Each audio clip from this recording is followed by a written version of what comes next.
really a full replacement because it wasn't a full repeal. But what does it really mean for those of us back on Main Street? Here with me now, the chairman of the Committee to Defend the President, Senator Ted Harvey. Good to see you, Senator. Good evening. How are you? Doing well. Now, very excited to hear, that at least this first step happened. A replacement bill. Some are saying it's not really a replacement bill because we didn't get the full repeal, but it has passed the vote in the House of Representatives, and this is a big reason for the celebrations we're seeing inside of the GOP. What is the feeling on the streets, though? Are the American people going to perceive this as the victory that Congress apparently does? Well, I think they should. I think if you actually look at the nuts and bolts of the bill, there's $1 trillion in tax cuts that are taken out of this bill because you don't have to have the mandated insurance that Obamacare required. And to me, that was what Obamacare was mandated insurance.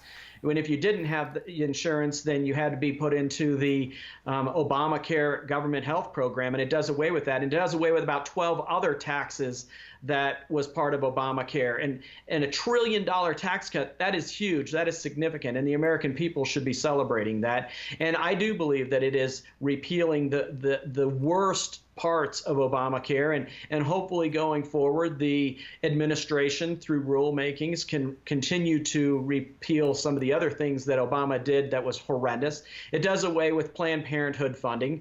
There are a lot of very good things about this bill. Certainly, I'm a libertarian conservative Republican. If it was up to me, if I could do my little wand and do away with the whole bill, I would do that. But they had to get the majority of the votes to get this passed. And I think overall, to get the majority of the Freedom Caucus in support of this bill and moving forward with this bill, I think that speaks volumes to how strong the hand is that conservatives played to get this bill through the process. But Senator, some are saying that this is premature in terms of a celebration because, after all, without a doubt, this hasn't passed the Senate yet.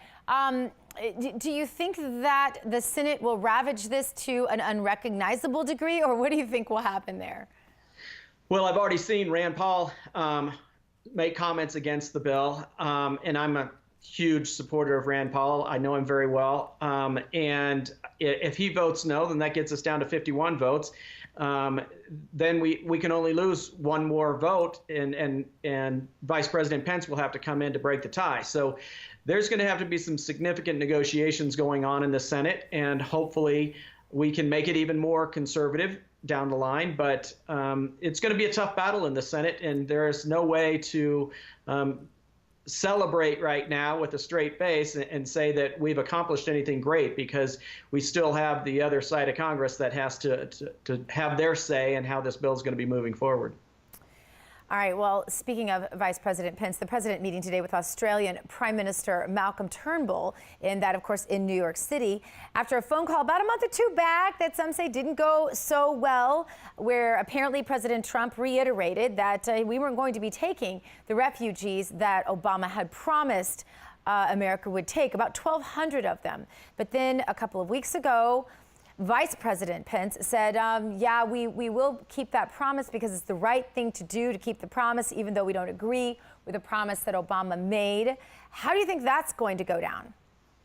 Well, I think you're right. The administration made promises that have put this administration in a tough bind, and it's going to be a very tight rope diplomatically that we're going to have to walk to be able to meet some of the former president's promises. But I think that in the end, the goal is that of this administration and this president is to let the rest of the world know that it's everything we do moving forward is going to be America first and protecting Americans. And we will look at every single issue that Obama has left out there for this administration to have to deal with, and we're going to decide whether it's in America's best interest or not. And I think that the administration has done a very good job of walking that tightrope and making sure America is first, but also fulfilling promises that were made from other administrations. Australia has vowed that if America does keep its promise and take these refugees, Senator, that they'll be extremely vetted. But I think they'll be extremely vetted on Australia's terms. Do we know anything about what that vetting is going to involve? No, I don't think any of us do.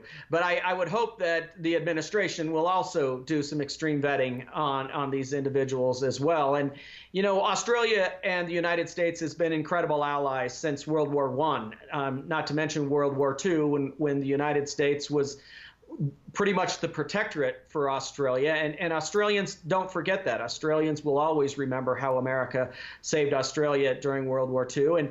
And we're in a very awkward predicament with North Korea and that side of the world. And it's going to have to be a lot of touch and go negotiations with all of our allies on that side of the world. Well, it's interesting you use the word negotiation, because I've noticed that a lot of times the words aren't exactly fitting. And in the case with Obama and this so-called negotiation with Australia, I can't understand what we got in that deal. Do you have any idea? I mean, besides 1,200 refugees that they get to vet, what did the United States get in that deal? I don't know what the United States got in any deal that President Obama got. And that's why you see how terrible Iran is, the deal that we got with Iran. You look at how terrible the deal was with Cuba.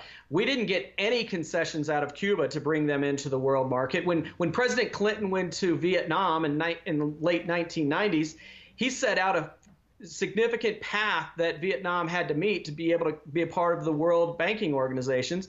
And Obama didn't do any of that with Cuba, and he didn't do that with Iran. He didn't do that with any of these negotiations that he's had all over the world. And now here comes Trump, the great deal maker, and he's having to pick up all of the pieces and put in place a significant diplomacy in the first 100 days with countries that the Obama administration did terrible deals with. Yeah, seems like we do a lot of cleanup. Yes or no question, Ted, because we don't have much time left. But do you suppose the left will lay off the whole Muslim ban, false narrative they've been propagating if indeed we do take these 1,200 refugees? Yes or no? No. All right. Thank you so much for being with the Senator Ted Harvey, everybody.